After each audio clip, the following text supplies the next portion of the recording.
Hello, sports fans, and welcome to Got Next Gaming and some Madden 18 coverage of our New York Jets Connected Franchise Series here on the channel. We have Week 5 with the New York Jets getting ready to jump into a game with the Browns, and it's going to be an interesting one, to say the least. Now we're taking a look at some of the free agents that are going to be coming up this offseason and people that we're going to want to be signing back, possibly, potentially. Josh McCown is a definite no. We're going to have to improve the quarterback situation. But we have our 3-1 Jets going against a 2-2 Browns team. This is not what it looks like in real life, folks, at all. The Jets are actually 2-2, and the Browns are 0-4 in real life up to this point. But we're going to jump into this game. We're going to see what they can do, as the Jets have to keep capitalizing on the defensive side of the ball, as we have been, and seeing what they can get out of their offense. You can see right here the defensive numbers, and the Jets defense looks absolutely astonishing right here, as they are just a shutdown type of defense, and they are bringing it every week with the turnovers and everything else that they do to make it possible for us to win these games, which has been a surprise for me up to this point. However, we're going to start off here with DeShone Kizer underneath center. He's going to hand it off to Isaiah Crowell, who's going to rip off a huge run, which has been a strength of the Jets here, for 16 yards and a first down, moving the chains right away on the very first play of the game. So here we are now with another first down and 10. They're going to hand it off again. He's going to run to the outside, but this time he's going to be stopped as he can't get to the corner to turn it upfield. And that was Demario Davis and Buster Screen on there. And we take a look at some of the injuries here, as some of the Jets' best players are hurt. We'll take a look at the Browns' offensive line, as well as their receivers and running backs. There's Duke Johnson Jr., Kenny Britt, and Corey Coleman, who are definite weapons for this team if they can put it together. So we have a 3rd down and 8 here, and they're going to throw it over the middle, and he misses his wide open running back out of the backfield there to bring up a 4th down, and now the Jets will be taking over. So we have Bryce Petty, who's still in the game, even though Josh McCown's back from injury. We're going to hand it off to Bilal Powell, who's able to break off a nice little run for himself there, 10 yards on his first carry, giving us a 2nd down and inches situation there to start things off. Now we're going to get a 2nd down and inches here on the 16, again to Powell, who's going to be able to run a few yards, probably picks up about 5 there or so on the play to get the first down and move the chains there. And it's been all about the running game for this offense here for us here, as we've been dominating on the ground, keep running the ball, keep pounding it, and we wear them down. So here we're going to get our first throw of the game to Darius Stewart, who makes the catch and gets 9 yards on the play. Is it enough for the first down? Yes, it is. And we're going to hand off to Powell again on another 1st down and 10. And he gets another nice run here, as he's able to pick up about 8 yards on the play. And we see Robbie Anderson is hurt. He'll have broken ribs, and he's not able to return to the game. So another shot to our receiver core there. We're going to have to Powell again, though, who's able to break away this time. It looks like he's got lots of room, breaks a few tackles, a few spins there, and he gets a nice little run down to the 30-yard line. Big gain for Bilal Powell there, as that was absolutely phenomenal. As you can see right there, he jumps over one guy, steps over another, spins away, and gets it down to the 30.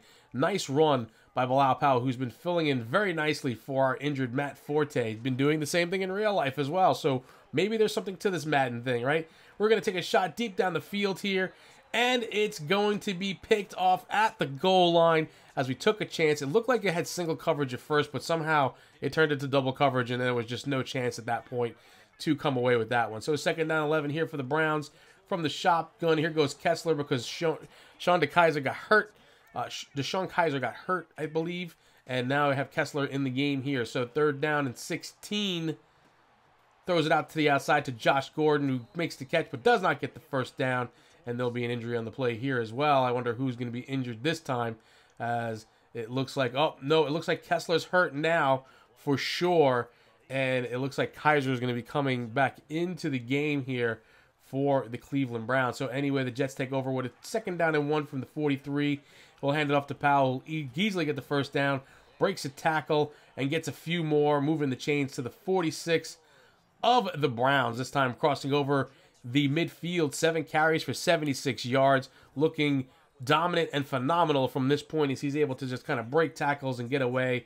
And yeah, the Browns have got to learn how to tackle, apparently, which was one of the Jets' bugaboos earlier on this season in real life. But we're going to take a look here as we get a 3rd down and 4. And as Bryce Petty from the shotgun looks, throws midfield down the middle to Stewart, who makes the catch, comes down with it, moves the chains, 1st down to the 31-yard line.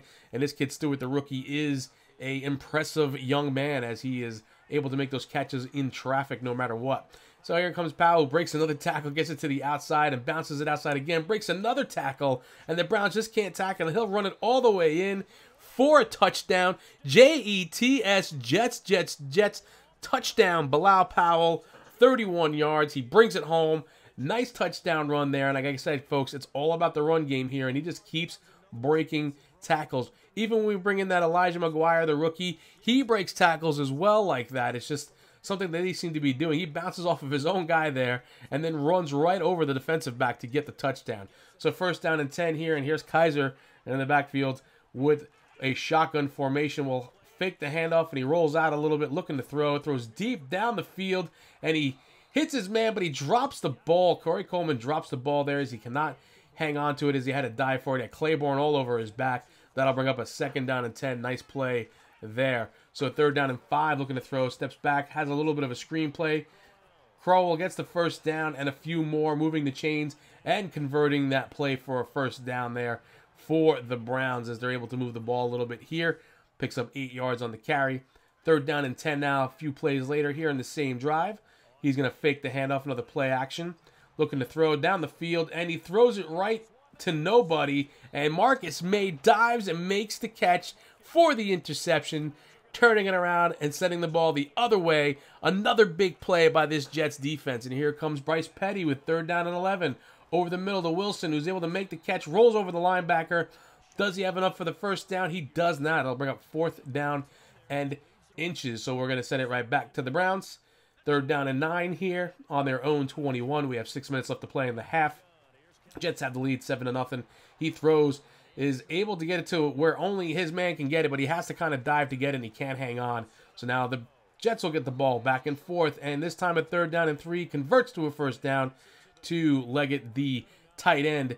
He's able to get it to the 34-yard line and keep the drive alive. So we have another 3rd down and 3. This time we're going to hand it off to Powell, who spins, gets away from one defender, but is finally brought down as he's ganged up on by 2 of them to be brought down, but gets the 1st down, bringing it to the 47-yard line. 14 carries for 142 yards, and we're not even at halftime yet, folks.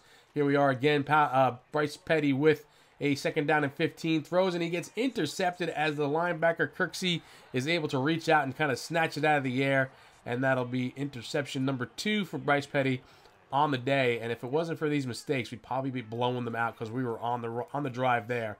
So 3rd down and 3. This time Kaiser makes his own 3rd down conversion and picks up the 1st down to the 33-yard line of the Jets as he's driving it down into Jet territory now with under 2 minutes left to play in the half.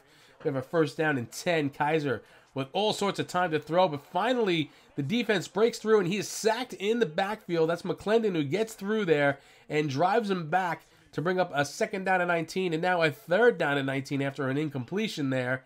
And he's going to be looking to throw. He's going to get himself into field goal range. They toss it out to the outside to Crowell, who gets the screen and is able to bring it down to about the 30-yard line, but it's not enough for the 1st down, but maybe enough for the field goal. So they're going to set up here with their chance, about a 45-yarder. He's going to put it up, and it's through the uprights for 3 points, and Cleveland is finally on the board here with just seconds left to play in the 1st half, and that'll bring us into halftime. 7-3 is your score. The Jets have the lead here so far, and they're looking pretty good with the run game, but we got to tone down the interceptions there as Bryce Petty's been throwing it a little bit erratically today and not as confident as he has in the past. You can see the passing game here for both teams is just nothing to be impressed about whatsoever. So 2nd down and 3 here. Jets get the ball first.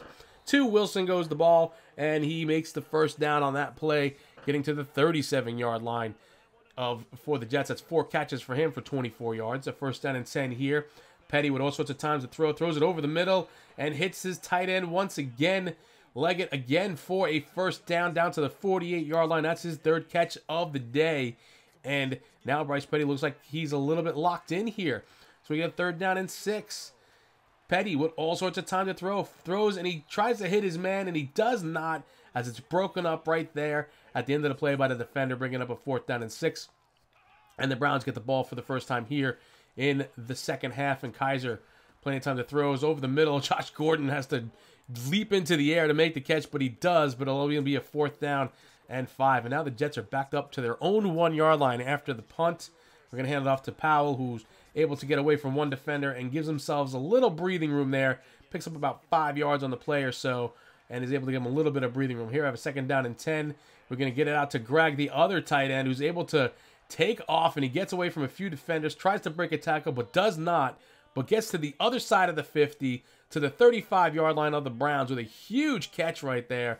And Bryce Petty, you see his numbers so far for the day looking pretty good now, as he had a shaky start, but he's looking better as the game has gone on, as we see the replay for this one here. And who knew that this guy can come out of the backfield and make a catch like that, as he was wide open and there was nobody around him. It was a good block right there, and he's able to get away with a big one there. So 3rd down and 15. We have a 3rd down and long. He throws it over the middle, almost hits Stewart. If you put a little bit more touch on that one, he probably would have had it. But the play is broken up by the defender, bringing up a 4th down and 15. So the Browns get the ball now from their own 27. They're going to fake the handoff play action, but he is brought down and he loses the ball. It's a fumble. It'll be picked up by Malden, who runs it into the end zone for the touchdown. Jets, Jets, touchdown. Lorenzo Malden, the 4th or the 5th or whatever he is. I don't even know what he is, or the 6th or 7th. Who knows? But it's a touchdown nonetheless, folks, and we'll see the replay on that one. Yeah, it's Lorenzo Malden, the 4th. Marcus Williams comes in. He hits Kaiser, makes him lose the ball.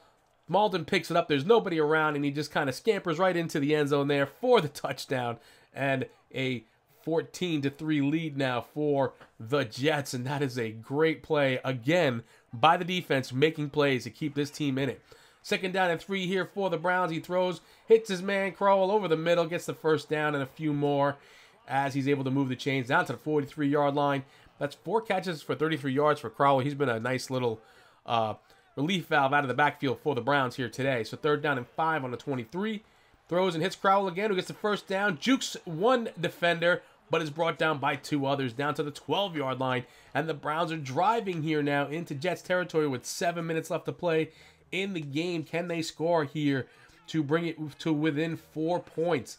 And Kaiser again looking to throw, has time, throws to the outside, hits his man, but he steps out of bounds, does make the completion down to the 9-yard line, but they're going to be stopped and forced to kick the ball, and they get the field goal. It'll make it 14-6 now. It is still a 2-possession game for this team. They have to get that ball twice before they can really have a chance to win here. Let's see what the Jets can do, as they're going to play chew the clock here at this point. Going to hand off to Powell, who breaks the tackle again. Looks like he gets enough for the 1st down. Does he? And no, it's 3rd down in inches, but we do get the 1st down and we convert it. Now we have a 2nd down and 7 here from the 48. Powell breaks another tackle and gets brought down before getting the 1st down this time. It'll bring up a 3rd down and 1, but we're able to get the chance to convert this, and we'll hand it off to Powell, who has plenty of room right there, wide open, bounces off of one defender, but is brought down, but does move the chains down to the 37-yard line. There's a minute and 55 left to play now in the game, and the Cleveland will start using their timeouts. 3rd down and 14, and Bryce throws to the outside, hits Stewart, but it's not enough for the 1st down. It'll bring it up to 4th down and 11. He's trying to get close enough to get another field goal, and this is going to be a 55-yard attempt for Catanzaro, who goes ahead, puts it up. The kick is up. It is far enough, plenty of leg, and it's good, making it a 17-6 score. And the Jets have a nice lead here with a minute left to play in the game. And what can the Browns do here with less than a minute to play? They throw the interception to Claiborne. He takes it back, spins around one defender. It looks like he's going to go all the way, folks. And no, he gets brought down just before getting into the end zone. But there's a flag on the play there. Let's see what's going to happen here. It's going to be a illegal block to the back by Marcus Williams, the receiving team. So they'll have to bring that back a little bit. But they still get the ball on the 16-yard line. And we're going to line up for the victory formation. And Bryce Petty will snap the ball and just put a knee on it. And there he goes. And it's done, folks. And that is your game, 17-6. Your New York Jets are now 4-1 as they take down the Browns here in this one. Nice game by the Jets. Offense was a little shaky to start the game, but picked it up in the second half. But the defense was still the story of this game all the way, no matter how you look at it. Petty with a pedestrian day. less than pedestrian with 2 interceptions and no touchdowns. But he did complete 66% of his passes when he wasn't throwing them to other people, to the other team. And then we take a look at Powell, who had 27 carries for 187 yards and a touchdown. Absolutely phenomenal. And with reception, it was Marquise Wilson who led the way with 5. But we can't forget about Chris Gregg, who had that 1 catch for 54 yards, which was absolutely huge for this offense as they started getting going later on in the game in the second half and really putting it together there. But now we take a look at the defensive numbers. Demario Davis leads the way with the 10 total tackles, and Buster Screen factored in there for a few himself with a 1 for a loss as he got in the backfield to stop that run game. And the other players here, you can take a look at their stats and see how they all did. We had a couple of interceptions in there. Marcus May had one. Claiborne had one as well. Now we take a look at the injury list, and we can see that Robbie Anderson and now Safarian Jenkins has been added to that list to add insult to the injury list. We have just about every one of our good players out of the lineup here now with this team for a few weeks. We get Leonard Williams back in about 2, but we kind of need him sooner than later because next week we go against a 4-1 Patriots team. Yeah, in this rendition of things, they're 4-1. They're not playing that great in real life. Their defense is absolutely atrocious. But here they're 4-1, as well as we are 4-1, and we're going to see what we can do with that. But thank you guys for stopping by and checking this out. Leave your comments below. Leave a like for the video. It always helps the channel. I will see you around the channel, and bye-bye now.